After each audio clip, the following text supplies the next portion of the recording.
Hello, I'm Michael Austin Miller, and thank you for joining me virtually to record James Kevin Gray's piece, Look to the New Day. If you've not sung on a virtual choir, there are some challenges. One of the greatest challenges is liking what you hear when you listen to your own voice. And that is true for everyone. It's certainly true for me. I have never liked listening to myself on recording because it doesn't sound like the voice I'm used to hearing when I'm singing. When you record this, I also want you to be aware of your presence. I want you to be aware of how you look. Be pleasant and peaceful and joyful when you sing. I've watched a ton of videos recently of choirs, both traditional choir videos and virtual choir videos. And so often singers will focus so much that they almost look like they have a death grip on a steering wheel. They look too intense, and sometimes they look somber. And just keep in mind that this song that we're singing is a song about hope. Hope for what comes in the new day. We don't want to look like we're singing a requiem. As a conductor and as a singer, it is always our goal to meet the composer's intention for a piece of music. And for this piece, one of the things we must address is the tone with which we sing and the style. Often in a real live choral setting, we are trying to match the vowels, volume, vibrancy, and vibrato of those we're singing with. Instead of trying to match what you're hearing on the reference recording, I want you to pay attention to your own production.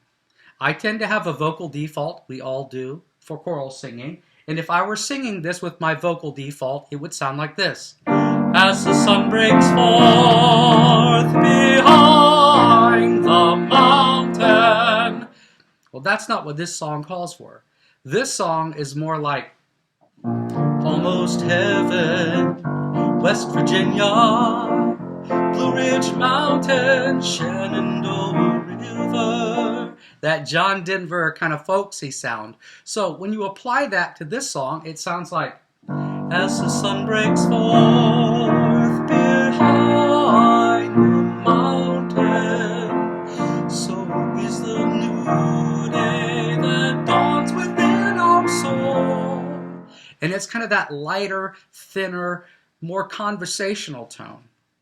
The exception is when you get into the extremes of your range. For instance, the sopranos go up to an F and a G in the piece. So when you get there, you are going to want to approach that with more of a traditional classical vocal production where it's open and a lot of space so that it doesn't sound pinched and squeezed.